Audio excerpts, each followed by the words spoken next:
had a dream. Not the one where I was being chased by polar bears made of bubblegum and got into a sticky wicket. Nor the one where I was strolling through a lovely English village on a sunny day, arm in arm with Miss Marple, when a huge pterodactyl swooped down, took her in its jaws and flew off to its nest to feed its ravenous hatchlings. And I thought, oh no, Jurassic Village. Nor the one where I was captured by voluptuous Amazons and made to do unspeakable things to the whole tribe. Not even the one where I became king of the pygmies and they taught me all their skills. Nah, for years I had this recurring dream of being chased by zombies.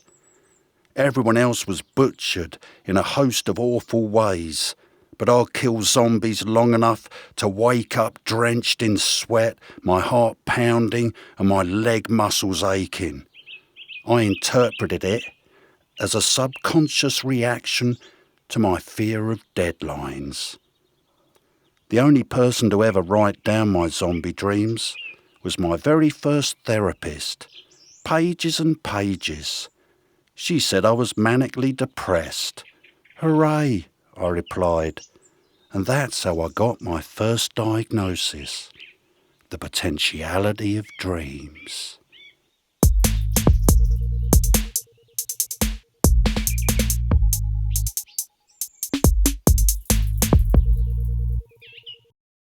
I'm setting a few notes here, like points.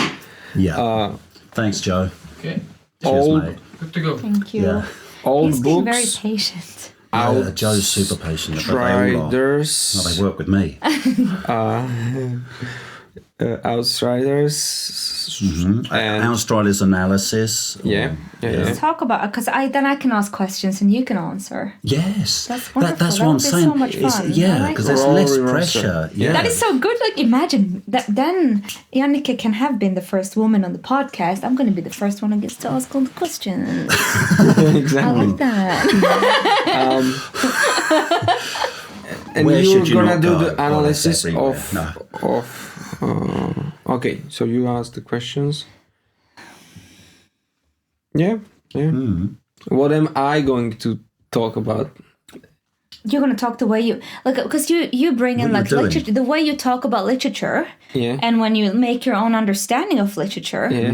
That's wonderful. Okay, I'm gonna put some. The only thing is just there. like we're just going to talk about dreams and the importance of the Yeah. potentiality of dreams in literature. We can use literary elements from the Bible. Yes, like of course. Jacob, Yes, the of coat of many course. colours. That Yes. signifies hope, doesn't Yes. it? And the Moses analogy. You know, There's so many archetypes, Oh, and like you can link it to us, like. Yeah, at least me, I'm this type of person. Like when I watch a movie or read a book, like I always try to find something to be inspired for myself, Yeah. where I see myself Yes. in the story, and I think most people are doing it. Yeah, and I think that is beautiful. Like that is beauty, and it's like because that creates dreams, right? Yes. that is dreams. When you get inspired by the things you read or see or hear. I see myself as the serpent in the Garden of Eden, checking up the beautiful. Oh, there's one woman there. I mean, come on, it's a tree of knowledge, baby. Like if you think about it from the timeline perspective, like Bible is there only like It used to have legs. like Don't do that. 3,000 years ago, right? yeah. That's kind of where it started. Actually, most of it's stolen from Sumeria, so Yes, we're talking about from 5,500 years Exactly. ago. Yeah, it's but ancient knowledge. Yeah, Exactly. So Yeah. it's based on even older and Yeah. older traditions. Yeah. We don't even know Yeah. where it started, right? Yeah. So And before TV, people were, if they were removing themselves from the social around the campfire, they'd be staring up at the stars. exactly. Yeah. And what the image, the like never ends. Yeah. The endless. That's gorgeous. I remember, like, one of my favorite movies, A Beautiful Mind. Yeah. because I was the type of girl that would always dream. Like I always looked up towards the sky. And I remember when I was little, I went to the Philippines. Yeah. And there is no, I'm going to tell you the plot twist afterwards. And I remember I was looking up towards the sky at nighttime and I was like, oh my God, I didn't think, oh my God, because I was 6 years old, but I was like, why do they have so many stars? And why do they have more stars here than home in Norway? And I was pondering that for so many years, like, why are there more stars there? And I'm like, but the world is rotating. Because when you're small, you think with a child's mind and you kind of stay in that, like, what is this?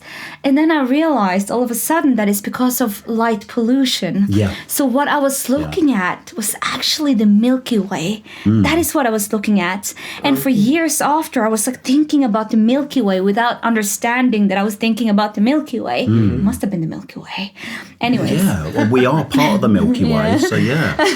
But I remember like after that, I would always look towards the stars because I would think about my family and I would think like, maybe they see the same stars as I do, right?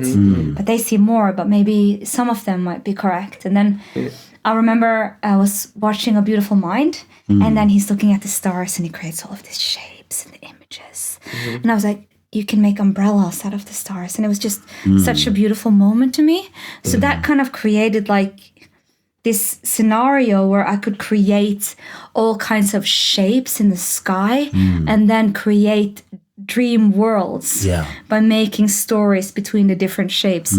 So I remember when I watched A Beautiful Mind, I felt not alone in that way of thinking because it's not something you'd say to people like, do you make umbrellas in the sky too? You know what I mean? Like, I'm sure there's an autist out there for you as well, Frøya. There's somewhere, you know, I'm just a romantic, I guess.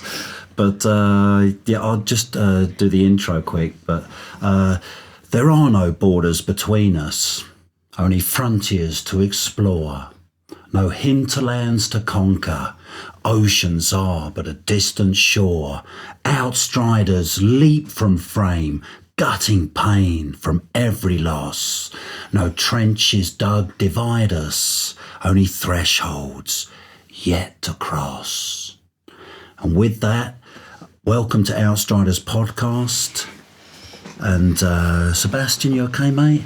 Very good. Yeah, it's been a long day, hasn't it? Yeah, it's going to get a bit longer. Let's stick it out a bit longer. And Frøya is our literary guest for today.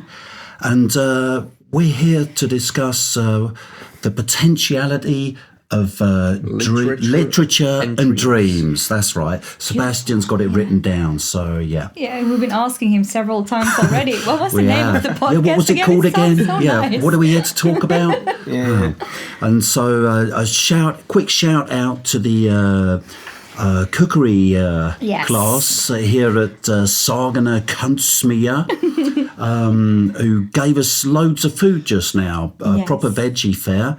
And so we've eaten everything except the cakes, and I see some of us have started on those. So welcome to Outstriders podcast, Frøya. Thank you.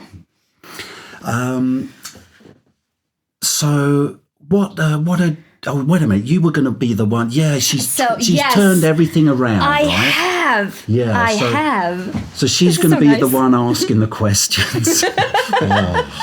Welcome to the Everything Outstriders will be revealed. podcast. We are going to talk about the Outsider in the Outstriders podcast, because who is the Outsider? Outsider. Yeah, well, it's in the plural because, yes, we're all Outstriders. I'm not.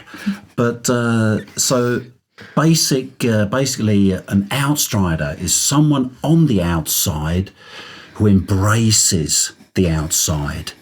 There's a purpose, there's a momentum, a movement within the word that really underlines the fact that you're going somewhere. Yeah. You might be off the edge of a cliff.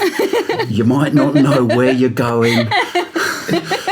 You might get that sinking feeling and you want to trudge along, but at least you're going somewhere. Yeah. Towards the unknown. Yeah, that's beautiful. I was thinking, because I've been watching a few of your episodes right? And it is about like you have people who are doing tattooing or who create storylines through wrestling. Yeah. Yep. And you have Kim, who makes his drawings, and that had his art exhibition. Like really, they were like drawing his blood, and he was like putting his DNA on paper. But like he was literally manifesting himself as a piece of art within the art. So that is like, would you define that as type of like Outsider characters, and how like? Well, it's outside the body, isn't it? So there's sort of ink of the vein, as it was. But it's not easy being an outsider. Yeah. It's a double-edged sword, and there is. I normally say I can take a lot of physical pain because I think as long as it hurts more on the inside. Yeah, go ahead. Stick those hooks in. Yeah. And but it's the sort of the way of you realise it is a difficult path. Yeah. It's not a path that any sensible person would probably choose. Like you're the one lemming that goes, no, I'll go this way. Yeah. You know, the one sheep in the herd, or, you know, not to call you all sheeple or anything, people who go along with the flow, sheeple.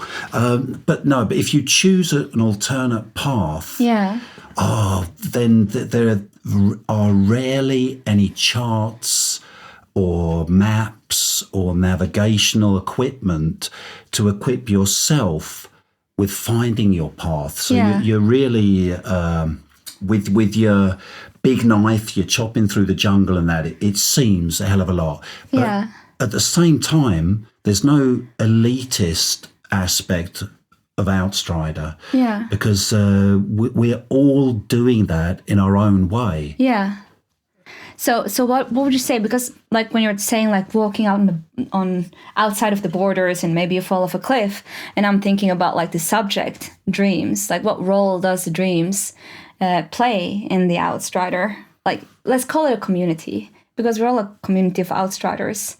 So and we all need dreams, don't we?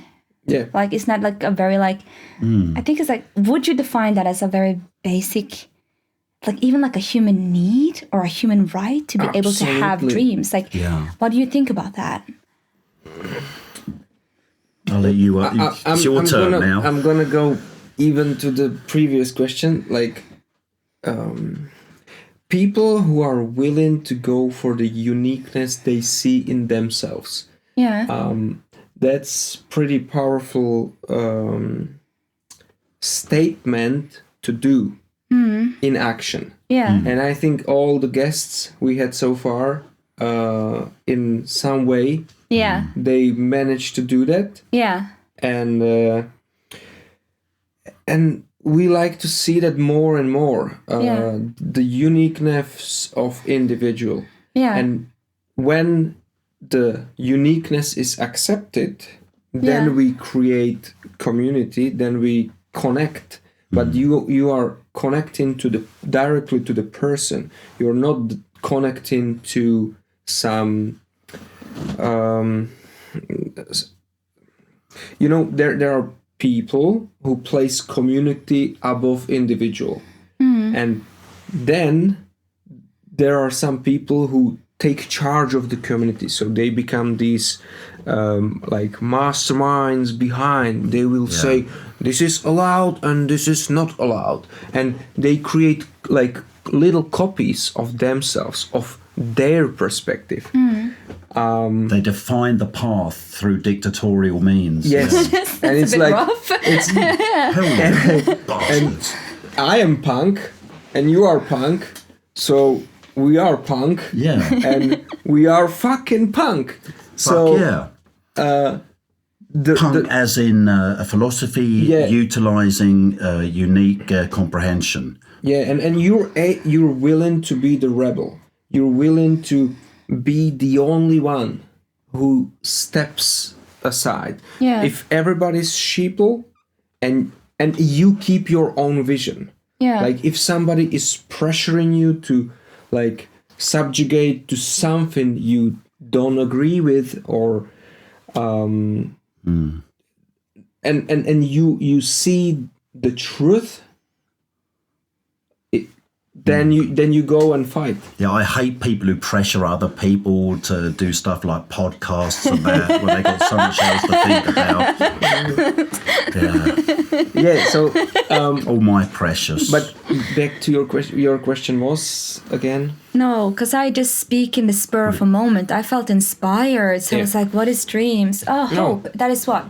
Because when we're talking about the darkness and you might fall outside of a cliff, like I can let me be a bit difficult now, just for the sake of being difficult, right? Let's go. So I'm gonna tell you, okay, fight, but that doesn't sound like building something as an outsider. That sounds a bit violent. And I think that one of the prejudice against being punk is that it's just like this anarchy, like you're just an anarchist and you just want to tear down norms and you just want to take down like structures in society. But if we are to speak on the basis of dreams and on the basis of literature, as I have understood it when I've had conversations with Simon, punk is so much more than that.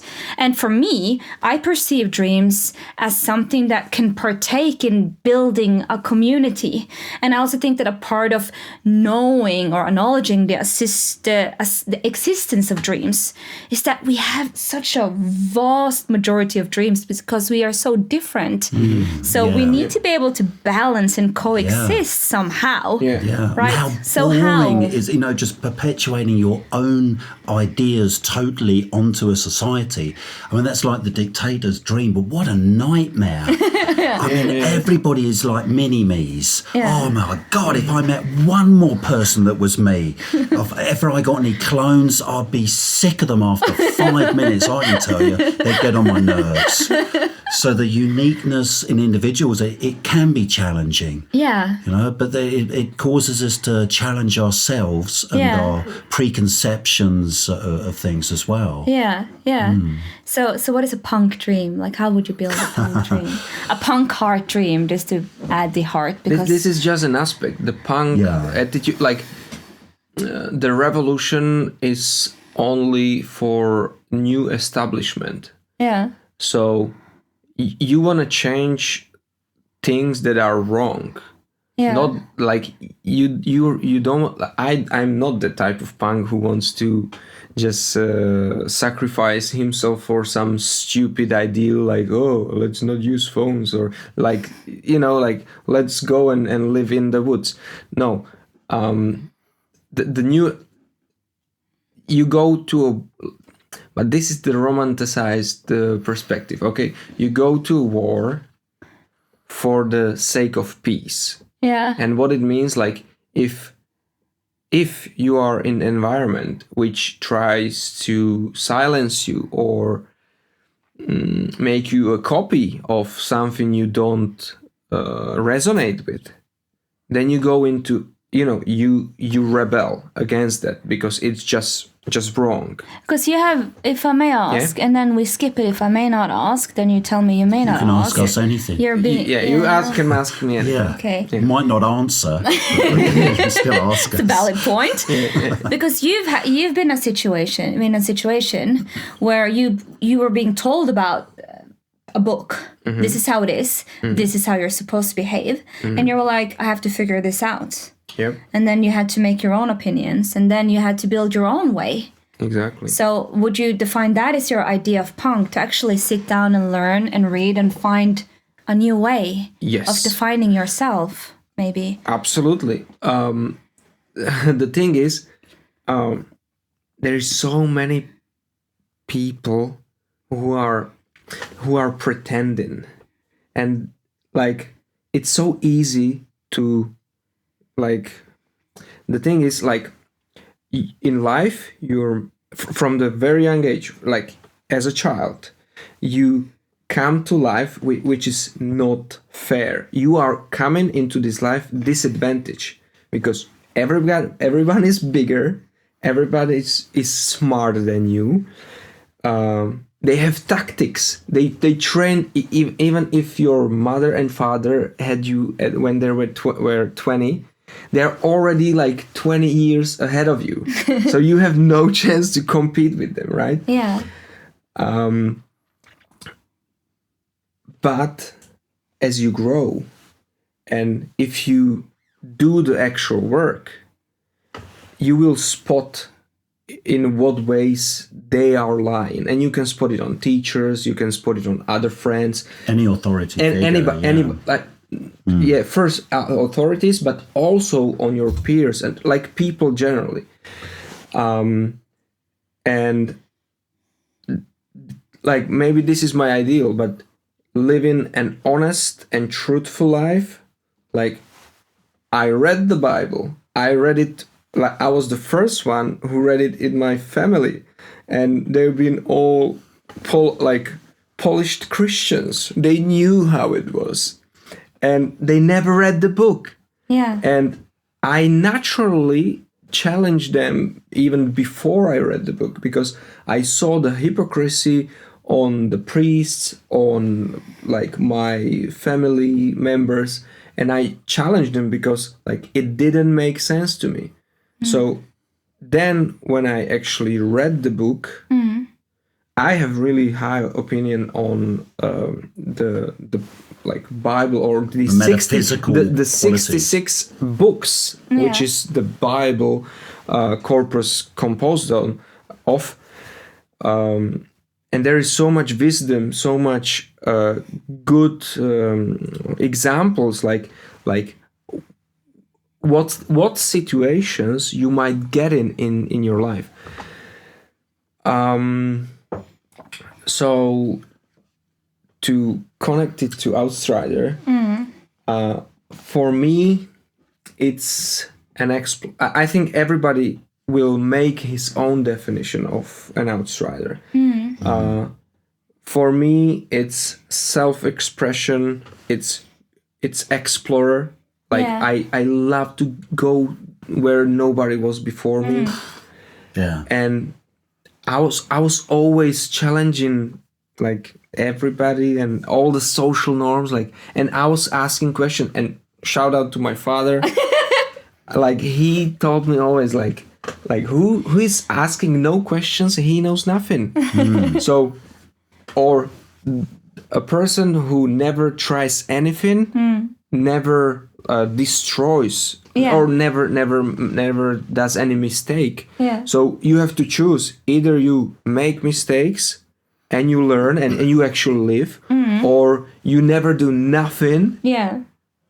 Then then you make no mistakes. So you could say within the cult, you were the first one to dissect yourself in a way. But absolutely, and this attitude really saved me, even within that cult, because I always, when I saw the truth, I always named it. I never this is something within me. Kind of courage, the warrior spirit, maybe. Like there have been many people who try to they always try to scare me, or like, oh, you can't say that, you can't challenge authorities. But when I saw that the authorities are full of shit, I never had that kind of. This is probably belief. Fear. I never had that fear, that crippling fear that, now I can't say, now I always believed in the truth, and I saw it many times, like even if they punish me wrongfully and so on and so on, I kept the strength within me. That's how I would describe it. So can I also add that that the punk thing from what Sebastian's saying is that it is rebellion. Okay? Yes. But instead of a revolution, it has to be a revasolution. There has to be some thought to the consequences of your actions. I mean, it's great fun to tear down shit and go, totally ape on stuff that you dislike. But once you've torn something down, I mean, something needs to be. We are a species, bunch of workarounds. We need to construct something. Yes. And once we have tipped the 300 individuals in a group together, which according to most anthropologists is the most people you can have on your Stone Age Facebook circle of acquaintances without going violent. It's been proven with chimpanzees, not the lovable bonobos that will fuck anything, but the violent chimpanzees, it's been shown that in Central Africa, they've tipped over the 300 limit, and now they're making warfare. They're building mini empires. The violence is extended outwards and inwards. Are we talking about chimpanzees? Yeah, chimps. Like monkeys? Monkeys, yeah. Really? They've started attacking gorillas. Yeah, they're ganging up. I guess they are. Yeah. So I'm doing a lot of research. You're like, so literature, do they read books? No, I'm just kidding. Not enough, no. But if they did, yeah. But I'm going to reel it back a little bit to what you said. That's right. Because it seems like you were able to still remain your faith after you read the Bible, your faith, and get like a your own understanding of the lessons within it, or were you able to use the content to kind of like make your own way out of the cult? Because the way I perceive it is that when you're talking about cult, when you're talking about authorities, you are pointing towards the cult that told you how life was within the framework of a book they never read. Is that what you're saying? I'm glad she didn't ask me that question. It's rough, isn't it? This is not necessarily about cult. Like you brought the you used the words. So that is why I need to understand. Well, I was talking more like my experience from my family, my childhood, and then I entered this period in my life, 12 years, 4 years within the Catholic Church, and then 4 plus 4 years, so 8 years in the Protestant, evangelical, Pentecostal movement. Oh, Holy Spirit dead, Holy Spirit dead. And as I look back, the Christianity itself was forced on me from my mother. Yeah. And look, I see the value in these ideals, which Jesus represents, basically all the biblical figures, the main characters, these hero figures. I always resonated with that. I resonated with these figures within other cultures. So it's not unique to Christianity. It was just forced upon me. Yeah. And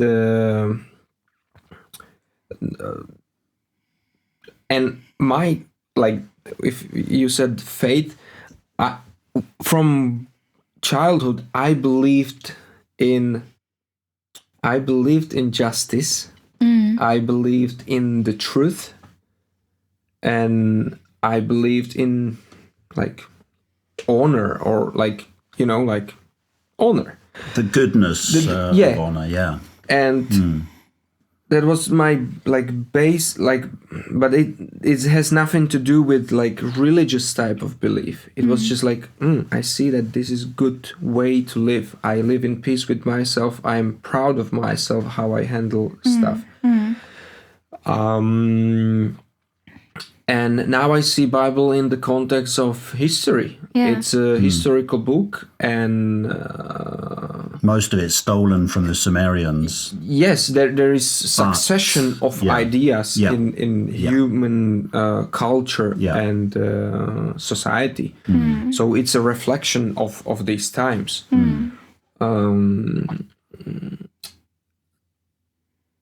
No, it's okay. I'm being a bit. Listen, this is the thing. That's a good answer. I'm being a bit of a devil's advocate here because this is so difficult to talk about. But I have also direct answer to the faith question. Yeah. I think you need freedom to even think about questions like God, is there one, isn't there one? Yeah. And But I do think, I'm going to interrupt you now, because I do think that we should kind of like pull it a little bit back to potentiality in literature in general. Oh, I yeah, think would be good. yeah, We have to go yeah. back to the theme. yeah, yeah. Yeah, but But the point is, but the point is, because we're going to have to figure out how to solve this. yeah, A very good answer, by the way. Such a good question. Point is, when you were talking about reading, and Yeah. then you were talking about finding wisdom, and you were talking about exploration, which the Outstriders do. They explore. yeah, Yep. And for me, I think that dreams sometimes may be tied up to curiosity, right? It's like one of my favorite books, and it's so simple. It is The Little Prince. yeah. Yep. It's my favorite book. Oh, you can't hate that book. No, you can can't. You? Like it's so, and it's so simple. It's Yeah. like, it's like written from like a child's perspective, Yeah. but philosophically, Yeah. it goes deep. Like, and I remember reading the part when he's drawing an elephant inside of a boa constrictor, and he goes to the adults and he shows the adults his elephant inside of a boa constrictor. And they say, it's a hat. And because he's only the outside, it's like, it goes like this, you know what I mean? Yeah, but you cannot see the elephant. Yeah. And he's like, no, it's an elephant inside of a boa constrictor. Yeah. You know, I don't remember exactly how it goes, but what's so wonderful to me is like this, it's like this complete different perspective, right? Because he sees below the surface and he's being curious, and to him it's so obvious, and he wants to share, but because we're gonna reel it in, and because they like see just the outside, they kind of just push it away. Oh yeah, that's the hat. You know what I mean? And I think that's kind of beautiful, because what you did is like they gave you a hat and they're like, here's a hat. And you're like, oh, I want to have a look at it. And you're like, oh my God, it's an elephant inside of a boa constrictor. Oh, sorry, I've got to Right? interrupt Okay, with a brilliant pun. You could say it was pachydermis. Okay, explain this to me, please. Pachyderm is an elephant. Oh. Subdermis is beneath the skin. That is very good. Oh, that was good. Yeah, that was good. Right here. Yeah. I'm spent. Yeah. but that is what I was thinking about, the curiosity.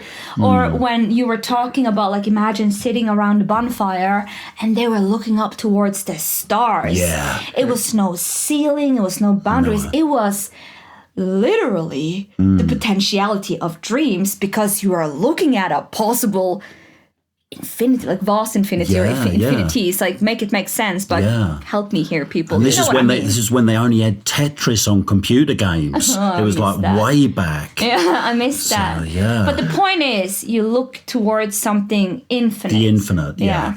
Yeah, I mean, the Milky Way is just a small fragment. I mean, the most impossible question of all is, how long does it go on? That kind of thing. Oh, buggers my brain every Does time. it? Oh, it makes me. You know what? That makes me feel good to know. Does it? That I am.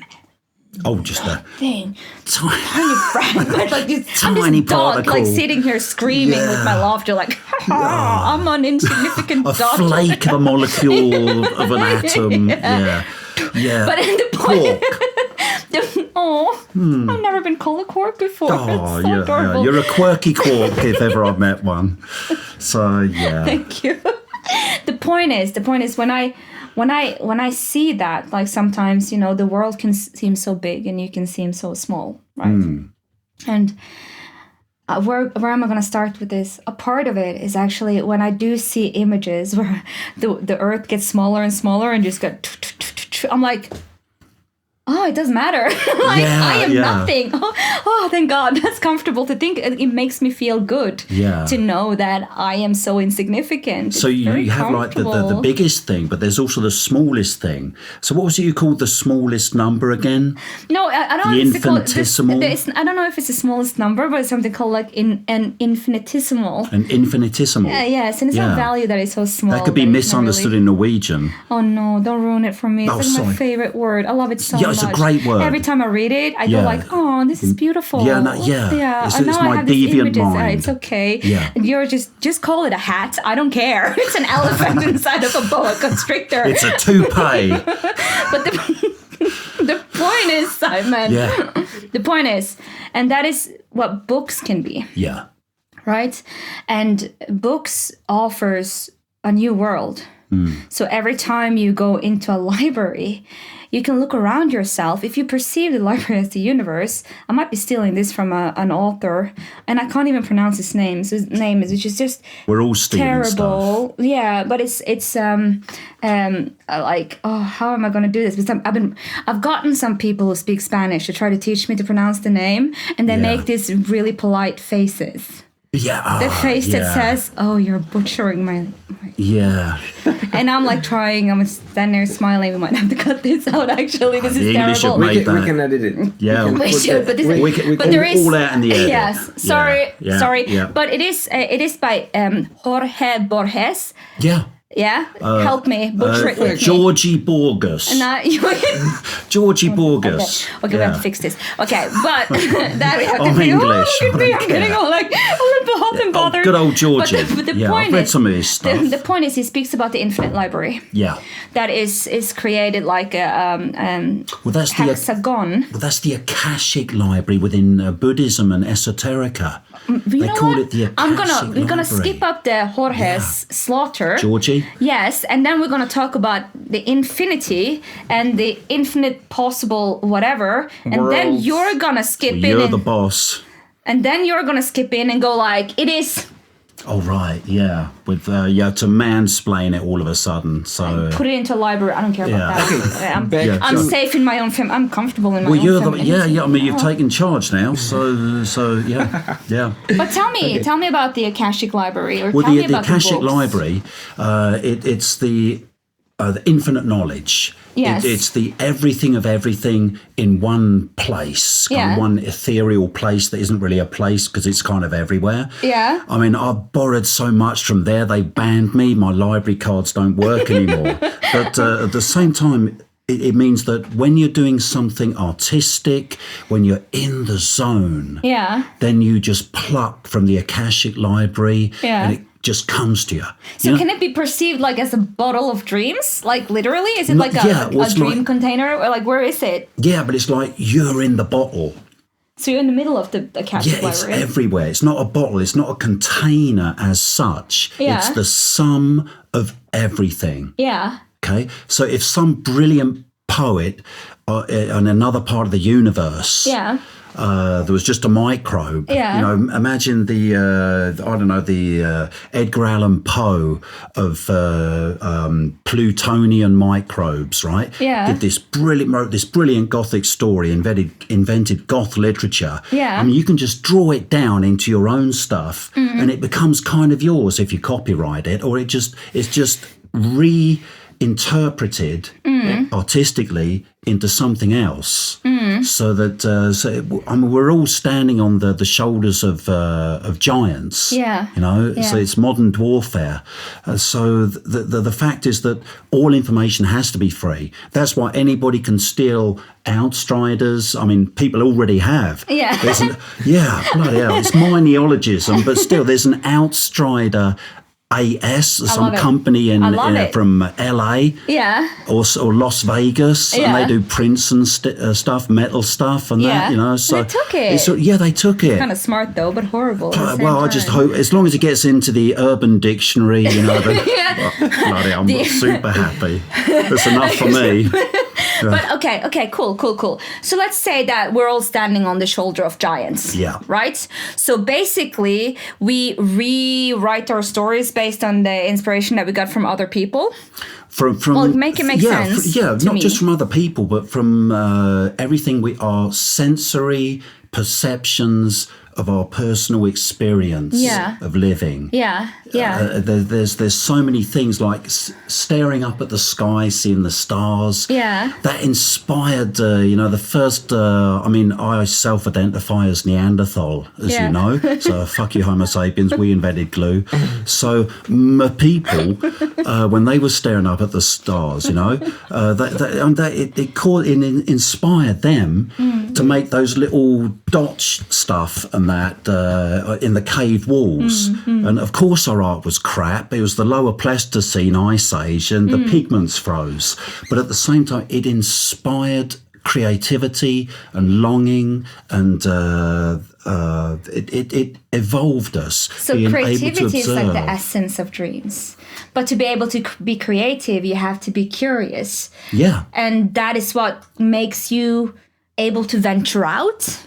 Like curiosity for you absolutely, was like what nurtured you venturing out. So maybe it was not like, maybe it was, let's not call it a warrior spirit for now. Toxic masculinity. But I meant because you started to ask questions. Absolutely. And you wanted to understand. So you read because you were curious about something outside of what you knew, but you had no idea what was out there. Definitely. And this is more of like personality temperament. Like there are people more curious, less curious. And sometimes only the circumstances just push you towards like, hey man, you have to figure it out. What's this? I'm like So yeah. there, like, I think there is in human beings there is something like the human spirit, the soul of a person, right?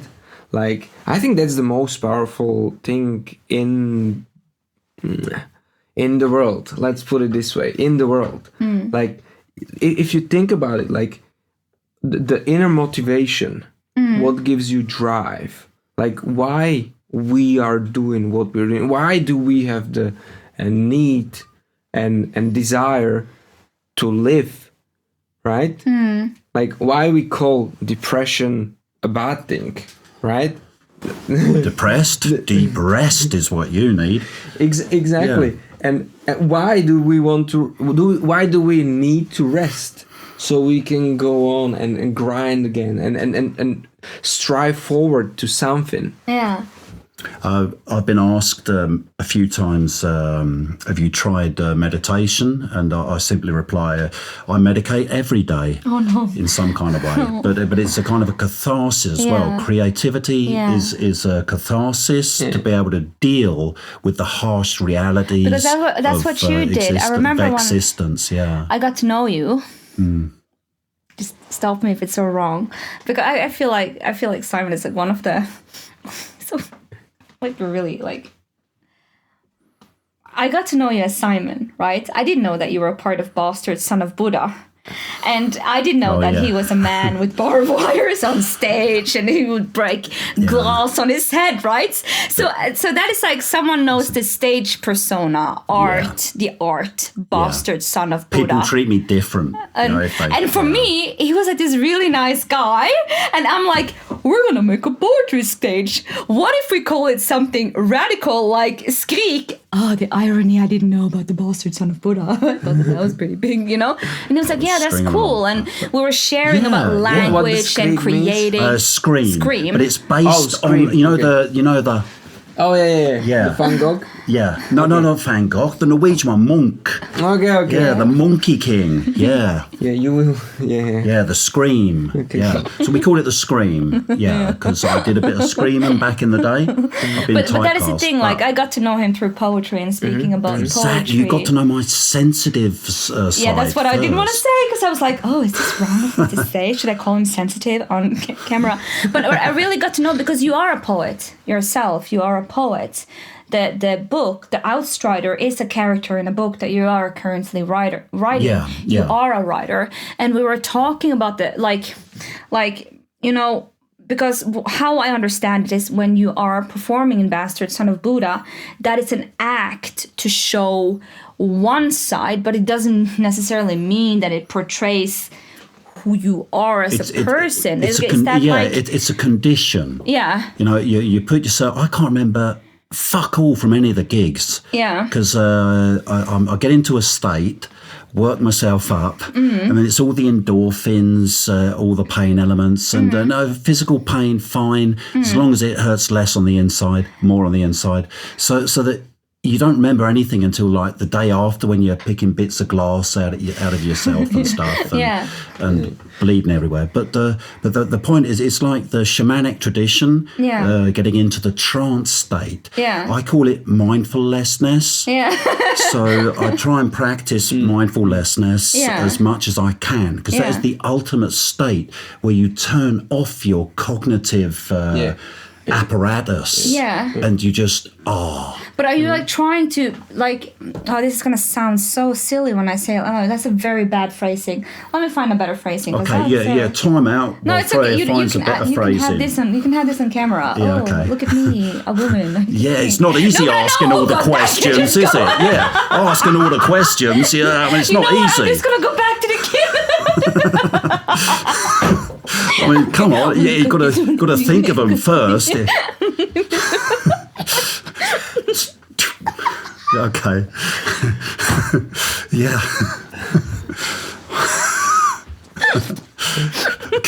It's funny. I mean, yeah. Okay, but is there a point, because I'm still like talking about the possibility of dreams. Oh yeah, and that's then you're potentiality. like, picking up potentiality.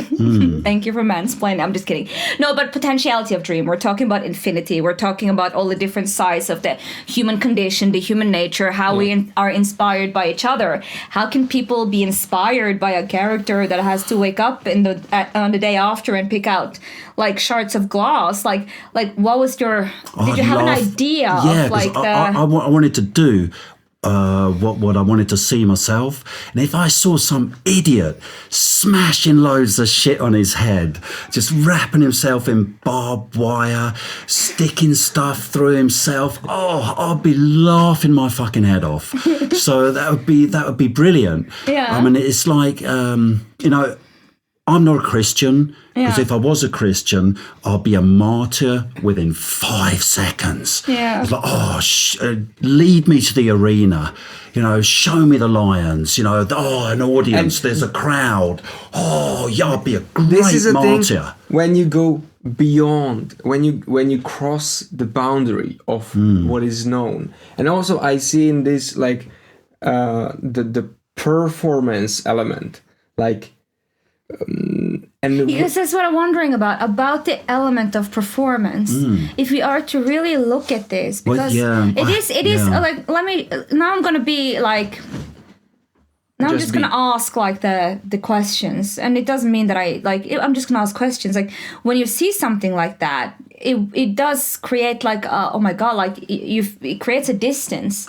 Right, like I wouldn't recommend a safe distance. I would recommend. Yeah, that's what I'm thinking. Like, so I'm thinking like when you see something like that, like how could that create dreams or hopes or ideas or anything like that? Yeah. Did you have anything of that in mind, or was it just a need to express something? It was more of an urge. Yeah. It was more a bit like of an you needed urge. to. Yeah. It just happened by itself. Yeah. So it was. Yeah, because I'm not a great singer, I'm not a musician, so I thought if I self-harmed enough, the critics would be more kind. Good sense of humor. I see the humor side in it like very much. Well, humor is serious. Yeah, I think humor is very important, and I think that is a part of. I'm sorry. Yeah, like humor in action. Yeah. Yeah. In action. Yeah. I mean, what an idiot. It's like, and I mean, also, it's funny. It's about, like you said, a distance, but in my opinion, it creates more of a connection. Yeah, how? Because my blood's all over. Like the physical. Like I'm now speaking on your behalf. This is not necessarily. Please do. No, I am listening. I'm really trying to understand. I'm really trying to understand. So the physical pain, which is visible, gives people in the audience, those who might be don't have the like balls to do it themselves, right? They see that example and they can empathize with the pain, physical pain. Like they feel but he's portraying the pain they feel on the inside, and that can give a sense of relief. Just like Jesus. Yes. Just like exactly. And that sounded a bit bigoted, but we become like. I see in you like this is a vision came true. So you probably envisioned every time when you like either subconsciously or even consciously, like, oh, this is a good idea, and then you do it because you can't go something there. went wrong every time, but that was the fun stuff. And also you, because you got this something special in you which allows you to go there. I see the similar thing in myself, the explorer part. I'm not that self-destructive, but maybe okay. But I put myself also in a position to be attacked. You know, if I challenge people who are more powerful and so on and so, then I open myself for attacks. But why am I doing it? Because I can't live that fake life. You know, I need that realness. And when the realness is there, like I see people like there are people who just love me, and there are people who just hate me. But when I look at the people I love, who show me love, I'm just like, yes, like these are my people. Like I'm open-hearted with them. Like it's a real thing. It's a real connection. And those who hate me, it's just like, that's a fucker. That's a liar. That's a cheater. There might be a good reason for it. I don't want to associate myself with these type of people. So you know what I mean. Okay. You know the thing. And sorry to just rant, but the artistic thing about it is, or the shamanic thing about it is that you go, or the warrior type of or warrioress, that you just allow that to happen. Okay, because you could be very safe. I'm gonna stop you. It's not about safety. This is not what I mean. Because we have to I think we're gonna dissect the words. I think that would be a good idea. Because you look at the warrior perspective, right? It may be perceived as violent, right? But I'm thinking about a poem that's created by William Ernst Henley. Right, and it's wonderfully made because it is like a warrior's journey, right? And it goes like this: out of the night that covers me, black as the pit from pole to pole, I thank whatever gods may be for my unconquerable soul. In the fell clutch of circumstance, I have not winced nor cried aloud. Under the bludgeonings of chance, my head is bloody, but unbowed. It matters not how straight the gates, how charged with punishment the scroll. I am the captain of my faith. I am the captain of my soul. Yeah. And I think that is beautiful because what he's literally doing by writing that poem is that he's writing a new potentiality of who he can be. You're escaping the self. Yes, and no, he's actually going into his own self. Right? I am the captain of my soul. It is my story. I've experienced this and this and this, but I still kept my head up high and I still kept on walking because I wanted to be true to myself. That is how I perceive it.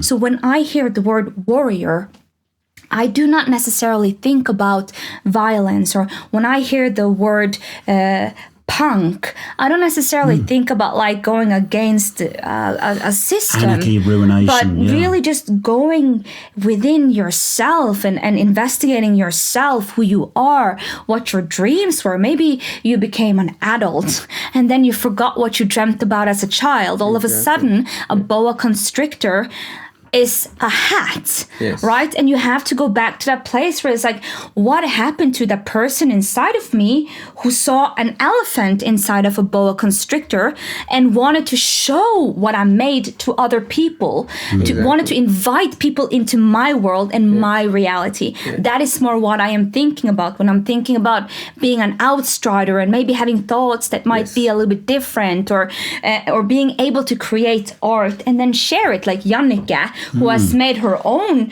like tattoo style that makes it so that people come from all over the world to have her work on their body, like it's there forever. Or like Kim, who is taking really hard subjects and he's going like, well, you think like this, and then he drags in history and he weaves the history into his art.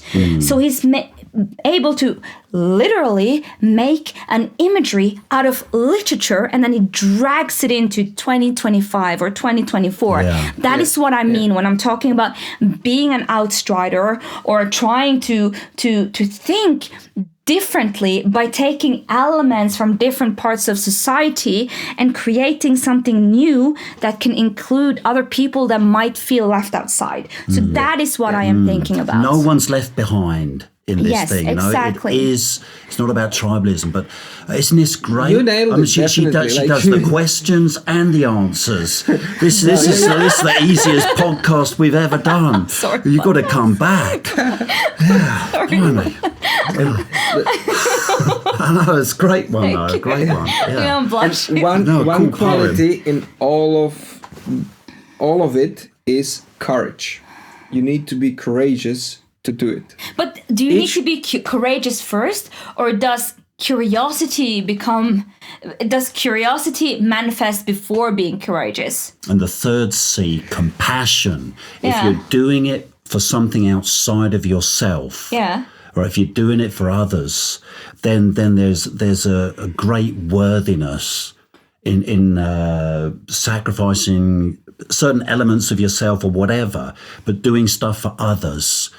So it's the individual choice of self-sacrifice, and that is a worthy goal as well. That's I'm more like a ninja warrior. Oh, did I leave the kettle on every time I go on a mission? But for a warrior, you know, or no matter what gender particularly there might be, you know, it's about self-sacrifice. So I was like a satire. Barter's on a Buddha. It's a pastiche of the self-sacrifice element. In this case, totally pointless, but still an illustration. No, so it is it's more like a caricature. That is what you mean when you say it's humorous. Or it's a caricature. You can find humor because it's such a satire, right? Okay, because that would make sense. But it's still real. I mean, the scars are real. You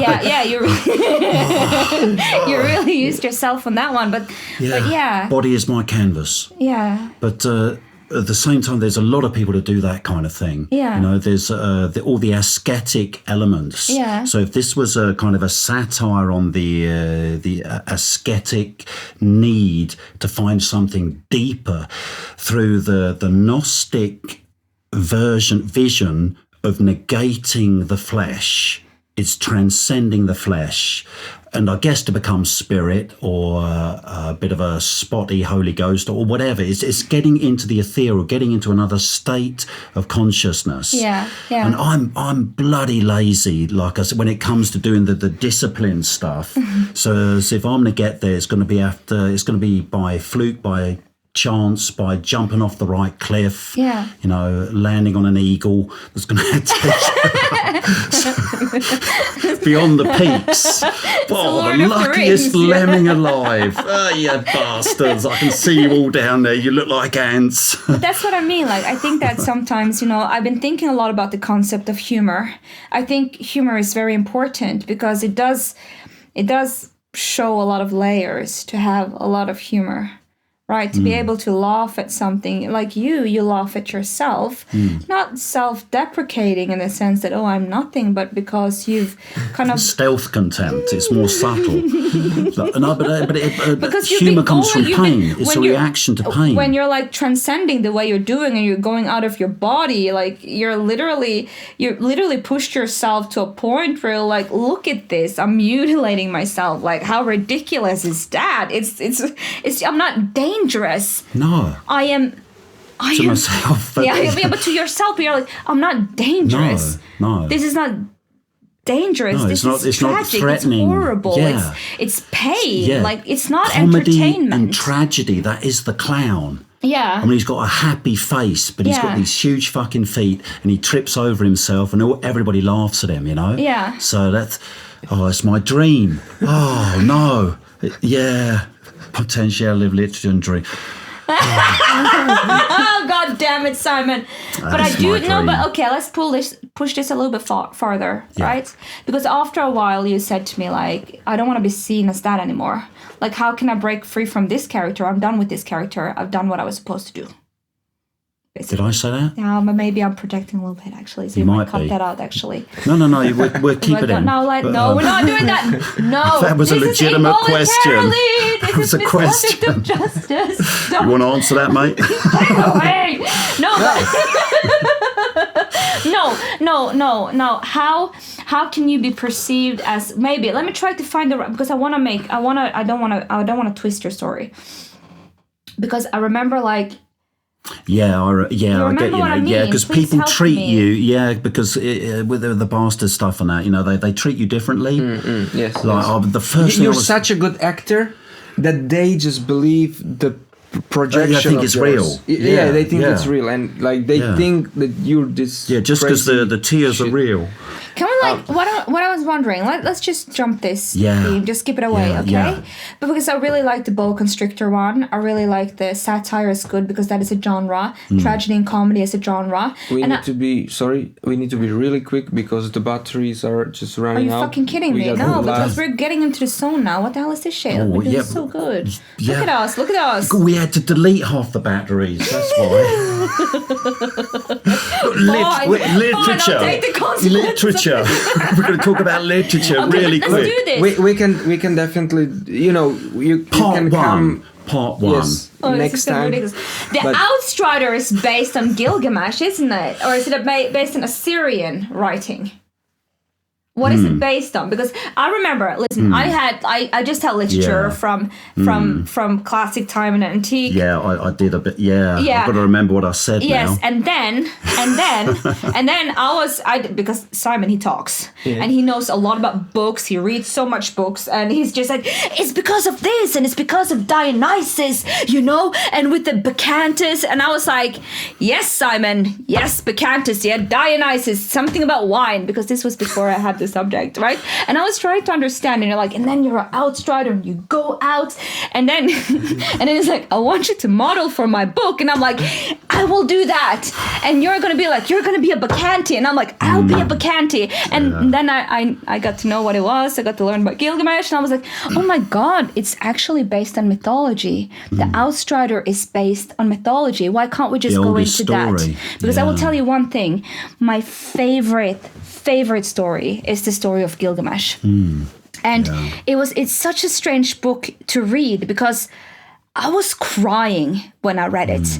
And it is so simple. It is just so simple. It is about a man seeking immortality because he's being faced with death. It's basically all. And it's like when he's walking, because his friend Enkidu, Enkidu, Urukudu, but his hairy friend. Yeah, because he comes from nature. Hair growth problem. And he comes from the mountains. Yeah. And then he becomes he was a wild man. Yes, and then he becomes part of society because he sleeps with he sleeps with anything he can get hold of, and he's a wild man, but he is tamed. No, he's not. The thing is that he sleeps with this priestess. Is what it is. Oh, yeah. Yes, and then she starts drawing in fate. He says, you have the face of a god. Yeah. And then she dresses him. And this is how he goes from being pure nature. And then he has like this wonderful sequence lasting for 7 days, which, by the way, is the number of creation in the Bible. Just saying. And where'd they get it from? Is it a coincidence? I cannot say anything about that. But what I can say is that, and then he befriends Gilgamesh. And before that, Gilgamesh was sending boys out to wars, and then it was this he was a bastard. And then it was this part where he would sleep with the women prior to their wedding nights before they got married. Yes. Yeah. So he would do that. So he was really a man for his own pleasures. You know, he was thinking about himself. Yeah. And then he meets Enkidu, and they have an argument, and then all of a sudden the world's first bromance takes form. It does, doesn't it? It is like the world's first bromance. Yeah. And then he is like, I'm gonna, you know, and what is says in the book, or the version that I've read, he learns to love Enkidu like his wife. Yeah, and I don't think they meant that literally, but who cares? Maybe they did, you know. But the point is, then they go out and they're going to go on this hero's journey, and then Enkidu dies, and he loses his mind. Gilgamesh. He goes out in the desert. He wears a lion skin. You know, he's just wandering around, and in the end, he decides to go and seek immortality. And when he's meeting different people, he keeps on saying, but you don't know. My friend died. You don't know what we've been through together. You know what I mean? And he doesn't. And that verse, it just goes. It comes again and again. Yes. So it really becomes like this mantra. You cannot let go. You cannot let go. You cannot let go. You cannot let go. And that was so moving to me. But it was very simple. It was not complicated. It was just, you don't understand. You don't know. And then he goes and he meets Utnapishti. And then the bread, he's being showed the bread that kind of rots over 6 days, I think it is, or 7 days, 6 days, maybe. Yeah, well, it's probably got some preservatives in it that it could last that long in the summer heat, you know, Mesopotamia. But yeah, it's a bread that lasted a while. No, but the point is, we got to that island, right? And it was just some old person saying that you couldn't find is the... it really dark? We have to leave this for another episode. This deep dive into Outsider, literally. But I don't. How is it going to be when we clip this? Because I don't know. Can we get any coherence from this? Yes, yes. There is. Yeah, it's good. It'll be great. You were great. Yeah. Thank you. So the batteries run out now? Yeah, the battery is running out now. Yeah. Let's the ending. Yeah. So of course, I would say that Buddhism with the Prince Siddhartha and everything and that is more of an equation with the Gilgamesh story. Okay. You know, but that's wiffle waffle. Yeah, we're gonna have to go into this later. Yeah, but thanks for asking us difficult questions and that was really hell, wasn't it? Was that horrible? I have to end it with the God question. Is that all? Ask me about God. That's a question. Even our screensaver's gone. That's a question for a whole life. Yeah. And you need the freedom to answer the question for yourself. No pressure. Thank. Yeah. Yeah. Well, thanks, Frøya. Thanks for coming and taking over and showing us how it's done. And you were great, mate. Yeah, you did so good. I'm so excited to look at how this is going. I have no idea. Thank you for allowing me to recite poetry and to just ask, really, how does it feel being pressured like that? I'm just kidding. Well, my precious and my treasures. I love it. Like this is what I call like proper podcast conversation, because when you go really to the point, like I feel no pressure. Like I'm this kind. I'm this kind of weird in this way. Yeah. Yeah. I was just looking. I'm like sitting there, and I'm like. We're like little lemmings, just flapping our little paws while we're falling off the cliff. Oh, this is great! We can fly. We can fly. Look, I can flop. It was more like, and then it just went into like really deep shit. And I'm like, how do I take this back to a book? We flew for a bit. You flew. We flew. You flapped and you flopped and you swirled. It was wonderful. What's the sound of one wing flapping? No! Cone for the day. It's terrible. Do you wanna end this with your Lego joke since? No, I spoiled it now. What? No, for the first time ever. No, I've done it before. It was like a Lego, and then you step on it. Yeah, my ego's spelled with a silent L. It's easily deconstructed. You can build up. You can tear it apart, but it fucking hurts when you step on a bit. And with that, we're gonna end this deep podcast. We could end it with my cone. What cone? The sound of one wing flapping. You know the sound of one hand clapping. Nah, right? you got to go. Oh, we. Yeah. What? I don't know. I don't get it. Help me. Oh, fuck. Did we have sound on? Yeah, we did. Yeah. Okay. Yeah. No, but it's all good. We'll cut out this bit. Still on. Yeah, we have so much we need to cut out. We'll find a good way to finish it off. How are we going to end this? We already have. Have we? Yeah. What? No, but I was on fire. Look at me. I know, I'm but burning. that's typical. every time we have a guest, Yeah. believe it or not, we end up doing about half an hour to an hour longer. Yeah. You know, this time it took us a while to get started, but Yeah. I promise you, that's the fun thing about this kind of discussions. Though. That's why me and Sebastian love it so much, you know? Yeah. So, and why Joe is so dedicated. I mean, Poor he's Joe, so I'm so patient. sorry about this. I'm good. Yeah, but I wasn't here. yeah, he's been off doing real work. Very smart, by the way. So he sets it all up, sets Yeah. it in motion. But can we do like a part 2 then? We need a part 2 of this. Yeah, we'll do the second part when we Yes. get to Bergen or something, yeah. because Maybe we to got plans to go to Bergen. And then you want to can go again? properly prepare, Yeah. Simon. Yeah, What? yeah. Are you Yeah, like- saying I mean, we're yeah. unprepared? Rub it in. You should have seen my face when he said, "Oh, by the way, we're going to the studio